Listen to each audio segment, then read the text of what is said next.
High, চলো আজ বানাবো চিলি চিকেন। তাই কিছু বোনলেস চিকেন নিয়ে নিয়েছি, অল্প একটু নুন, গোলমরিচ গুঁড়ো আর একটা ডিম ফাটিয়ে দিয়ে দিয়েছি। তার উপর দিয়ে দিয়েছি কিছু বাটা মশলা, আদা বাটা, লঙ্কা বাটা, রসুন বাটা। এর ওপর আমি 1 চামচ পরিমাণে সব রকম সস মানে soya sauce, chilli sauce, tomato ketchup দিয়ে তারপর 2 চামচ কর্নফ্লাওয়ার, 1 চামচ ময়দা দিয়ে চিকেনটা ভালো মতো মেখে নিয়ে 15 মিনিটের জন্য চিকেনটা ম্যারিনেট করে রাখতে হবে। এরপর কড়াইয়ে তেল দিয়ে আমরা কিন্তু পকোড়াগুলো ভেজে নেব।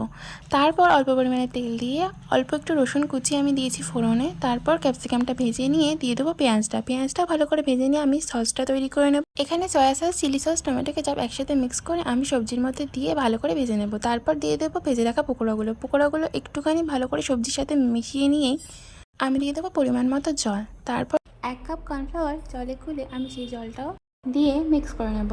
তারপর বেশ কিছুক্ষণ ফুটিয়ে নিলেই কিন্তু রেডি আমাদের চিলি চিকেন। আমি ধনেপাতা দিয়ে ওপরে ডেকোরেশন করেছিলাম, তোমরা চাইলে স্কিপও করতে পারো। আজকের মতো টাটা।